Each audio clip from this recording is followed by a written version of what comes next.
Hello everyone, আসসালামু আলাইকুম ওয়া রাহমাতুল্লাহ। সবাই কেমন আছেন? আশা করি সকলেই ভালো আছেন। আজকের ভিডিওতে আমরা জানতে পারবো 2026 সালে অনার্স ভর্তি পরীক্ষা কবে থেকে শুরু, অনার্স করতে হলে এইচএসসি ও এইচএসসি তে কত পয়েন্ট লাগবে এবং পয়েন্ট থেকে কিভাবে নম্বর নেওয়া হয়, পরীক্ষায় পাস হতে হলে কত নম্বর পেতে হবে, আবেদন কিভাবে করতে হবে, বিস্তারিত আলোচনা। শুরুতেই ভর্তি পরীক্ষা কবে? সংবাদ মাধ্যমগুলোতে নিউজ প্রকাশ করেছে। এমন একটি নিউজ তোমরা দেখতে পাচ্ছ, দা ডেলি ক্যাম্পাস নিউজ প্রকাশ করেছে জাতীয় বিশ্ববিদ্যালয়ের ভর্তি পরীক্ষা কবে। সম্ভাব্য তারিখ জানালেন উপাচার্য।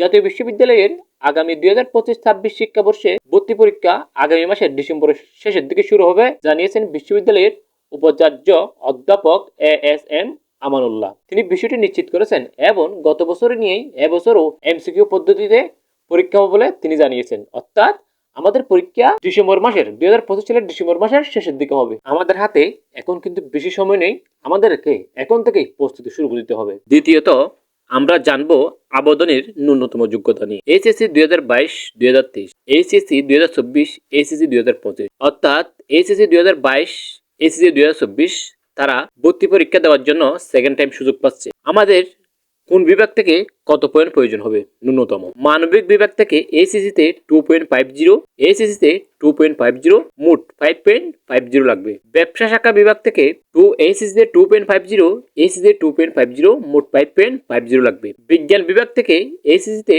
2.75, এইচএসসি তে 2.50, মোট 6 লাগবে ভর্তি পরীক্ষা দেওয়ার জন্য। এর নিচে যদি কারো জিপিএ থাকে তাহলে সেই অনার্স ভর্তি পরীক্ষা দিতে পারবে না, সে ডিগ্রি করতে পারবে। আবার ডিগ্রি করতে কিন্তু ভর্তি পরীক্ষা দিতে হয় না। তৃতীয়ত আমরা জানবো জিপিএ থেকে কিভাবে নম্বর নেওয়া হয়। আমাদের এইচএসসি ও এইচএসসি থেকে 100% নেবে, এইচএসসি থেকে 40%, এইচএসসি থেকে 60%।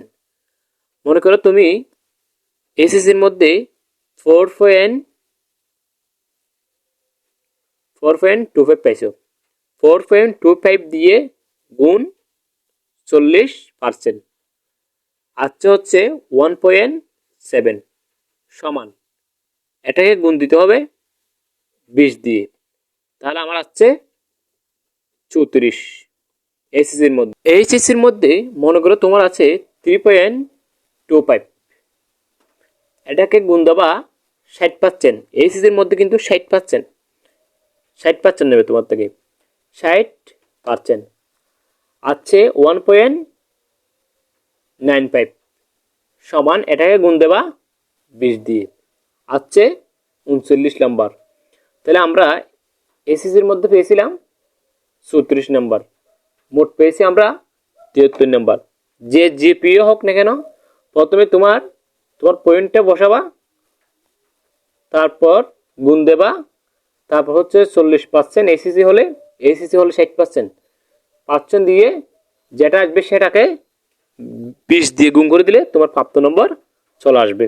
চতুর্থত আমরা জানবো প্রাথমিক পর্যায়ে অনলাইন আবেদন নিয়ে। প্রথমত আমাদেরকে অনলাইন আবেদন করতে হবে। আবেদন করার পরে প্রথম মেধা তালিকার মধ্যে যদি আমাদের নাম আসে তাহলে আমরা যে সাবজেক্ট নিয়ে পড়তে চাই সাবজেক্ট নিয়ে পড়তে পারবো। প্রথম মেধা তালিকার মধ্যে যদি আমাদের নাম না থাকে তাহলে আমাদেরকে দ্বিতীয় মেধা তালিকাতে প্রকাশ করা হবে। দ্বিতীয় মেধা তালিকার মধ্যে যদি আমাদের নাম না থাকে তাহলে আমাদেরকে কোটা মেধা তালিকা দেওয়া হবে। কোটা মেধা তালিকার মধ্যে যদি আমাদের নাম না থাকে তাহলে আমাদেরকে প্রথম রিলেটিভ 5টি কলেজ দেওয়া হবে। সর্বশেষ সেখানে যদি আমাদের নাম না থাকে তাহলে আমাদেরকে আরো 5টি কলেজ দেওয়া হবে দ্বিতীয় রিলেটিভ।